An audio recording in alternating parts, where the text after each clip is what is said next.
முதல் நூற்றாண்டு கிறிஸ்தவர்கள் ஜெபத்தின் மூலம் நாம் கற்றுக்கொள்ளக்கூடிய பாடங்கள் என்று சொல்லி கர்த்தருடைய வார்த்தைகளை தினந்தோறும் நாம் கேட்டு வருகிறோம். அப்போஸ்தலர் 13ஆம் அதிகாரத்திலிருந்து ஒரு சில வசனங்களை நான் வாசிக்கிறேன். வசனங்கள் 1, 2, 3. ஆனாலும் நான் 2வது வசனத்தில் ஒரு சில பகுதிகளை மாத்திரம் நான் வாசிக்கிறேன். அவர்கள் கர்த்தருக்கு ஆராதனை செய்து உபவாசித்து கொண்டிருக்கிற போது பர்னபாவையும் சவுலையும் நான் அழைத்த ஊழியத்துக்காக அவர்களை பிரித்து விடுங்கள் என்று பரிசுத்த ஆவியானவர் திருவுளம் பற்றினார். இந்த வேத பகுதியில் அந்தியோகியா பட்டணத்தில் உள்ள சபையிலே உபவாசித்து என்ன செய்கிறார்கள்? ஜெபிக்கிறார்கள். அப்படி ஜெபிக்கும்போது பரிசுத்த ஆவியானவர் பவுலையும் பர்னபாவையும் என்னுடைய ஊழியத்திற்காக, அவர்களை நான் வேறொரு ஊழியத்திற்காக நான் அழைத்திருக்கிறேன், அவர்களை உங்களுடைய சபையிலிருந்து பிரித்து விடுங்கள் என்று சொல்லி அந்த ஜெப நேரத்திலும் அவர்களோடு கூட பேசுகிறார். சரி, இப்பொழுது இந்த வேத வசனத்தின் மூலமாக நாம் கற்றுக்கொள்ளக்கூடிய பாடங்கள் என்ன அப்படி என்றால், நம்முடைய வாழ்க்கையில் நாம் அனுதினம் நாம் என்ன செய்ய வேண்டும்? நம்முடைய குடும்பங்களில் நல்ல குடும்ப ஜெபம் இருக்க வேண்டும் என்று சொல்லி நாம் ஒவ்வொரு நேரமும் நாம் வலியுறுத்துகிறோம். இரண்டாவது, இந்த வேத பகுதியிலிருந்து நாம் கற்றுக்கொள்ளக்கூடிய காரியம் என்னவென்றால், உபவாசித்து ஜெபிக்கக்கூடிய ஜெபம் நம்முடைய குடும்பங்களில் காணப்பட வேண்டும். நம்முடைய குடும்பங்களில் நம்முடைய வீடு ஜெப வீடாக மாற வேண்டும்.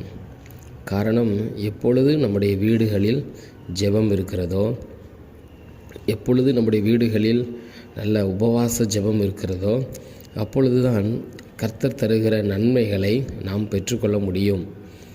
நம்முடைய முன்னோர்களை எடுத்துக்கொள்வோம் என்றால், அவர்கள் காலை மாலை குடும்ப ஜெபம் நடத்துவார்கள். முதல் காரியம். இரண்டாவது காரியம், மாதத்திற்கு ஒரு முறையோ, இல்லை என்றால் வருடத்திற்கு 2 முறையோ, வருடத்திற்கு 1 முறையோ, இல்லை என்றால் வருடத்திற்கு 3 முறையோ அவர்கள் ஒரு நாளை நியமித்து அன்றைக்கு குடும்பமாய் அமர்ந்து உபவாசித்து ஜெபிப்பார்கள். சில வீடுகளில் நம்முடைய முன்னோர்களை எடுத்துக்கொள்வோம் என்றால், அவர்கள் மாதத்திற்கு 1 முறை உபவாசித்து ஜெபிப்பார்கள். குடும்பமாய் எல்லாரும் அமர்ந்து என்றைக்கு விடுமுறை வருகிறதோ அன்றைக்கு ஒரு நேரத்தை, காலை இல்லை என்றால் மதியம் இல்லை என்றால் இரவு, அவர்கள் அமர்ந்து குடும்பமாய் அமர்ந்து பாடல்களை பாடி உபவாசத்தோடு அமர்ந்து ஜெபிப்பார்கள். இப்படி உபவாசத்தோடு அமர்ந்து ஜெபிக்கிறதுனால் அங்கு என்ன நடக்கும் என்றால், அங்கு ஆவியானவர் அவர் என்ன செய்ய வேண்டும் என்று சொல்லி விரும்புகிறாரோ அந்த சித்தத்திற்கு நேராக குடும்பத்தை நடத்துவார். அந்த சித்தத்திற்கு நேராக குடும்பத்தை ஆசீர்வதிப்பார். எனவே இந்த லெந்து நாட்களிலும் நாம் என்ன செய்வோம்? ஒரே ஒரு பொருத்தனை, ஒரே ஒரு காரியத்தை இன்று நாம் கற்றுக்கொள்ள இருக்கிறோம். நாம் என்ன செய்ய வேண்டும்? உபவாசித்து நாம் ஜெபிக்க வேண்டும். அது கட்டாயம். ஏற்கனவே நான் அந்த சம்பவத்தை நான் சொல்லியிருக்கிறேன். ஒரு குறிப்பிட்ட குடும்பத்தார், அவர்கள் ஒரு சபைக்கு செல்கிறவர்கள், குடும்பமாய் ஒரு சபைக்கு செல்கிறவர்கள். அவர்கள் ஒவ்வொரு சனிக்கிழமையும் மாலை வேலை முடிந்து கணவர் வீடு திரும்பினவுடன், அன்று சனிக்கிழமை இரவு உணவு கிடையாது, ஞாயிற்றுக்கிழமை காலை உணவு கிடையாது, ஞாயிற்றுக்கிழமை மதியம் 2 மணி 3 மணி ஆகிவிடும் சாப்பிட. காரணம், அவர்கள் போகிற சபை மத்தியானம் 1 மணி வரை நடைபெறும். அவர்கள் அப்படிப்பட்ட சபைக்கு அவர்கள் செல்லுகிறார்கள். அவர்கள் என்ன செய்வார்களாம்? சனிக்கிழமை காத்திருந்து ஜெபிப்பார்களாம். ஆண்டவரே, உபவாசத்தோடு ஜெபிப்பார்களாம். ஆண்டவரே, நாளை ஆராதனை எங்களுக்கு பிரயோஜனமாக இருக்க வேண்டும் என்று சொல்லி நாளை ஆராதனைக்காக ஜெபிப்பார்களாம். அதனைத் தொடர்ந்து ஞாயிற்றுக்கிழமை உபவாசத்தோடு கர்த்தருடைய சமூகத்திற்கு கடந்து செல்வார்களாம். ஆண்டவரே, எங்களுக்கு வேண்டிய வார்த்தைகளை தாரும் என்று சொல்லி உபவாசத்தோடு அவர்கள் ஆலயத்திற்கு கடந்து செல்வார்களாம். அது மாத்திரமல்ல, மத்தியானம் ஆலய ஆராதனை முடிந்து வீட்டுக்கு வந்து சமைத்து குடும்பமாய் அமர்ந்து சாப்பிடுவார்களாம். இது எவ்வளவு பெரிய ஒரு ஆசீர்வாதமான குடும்பம்! இப்படிப்பட்ட குடும்பங்களை தான் கர்த்தர் தேடுகிறார். இப்படி உபவாசித்து குடும்பமாய் அமர்ந்து உபவாசித்து ஜெபிக்கக்கூடிய குடும்பங்களாய் நாம் மாற வேண்டும் என்று சொல்லி கர்த்தர் விரும்புகிறார். ஒருவேளை தனி உபவாச ஜெபம் ரொம்ப நல்லது, தனியாக அமர்ந்து ஜெபிப்பது ரொம்ப நல்லது.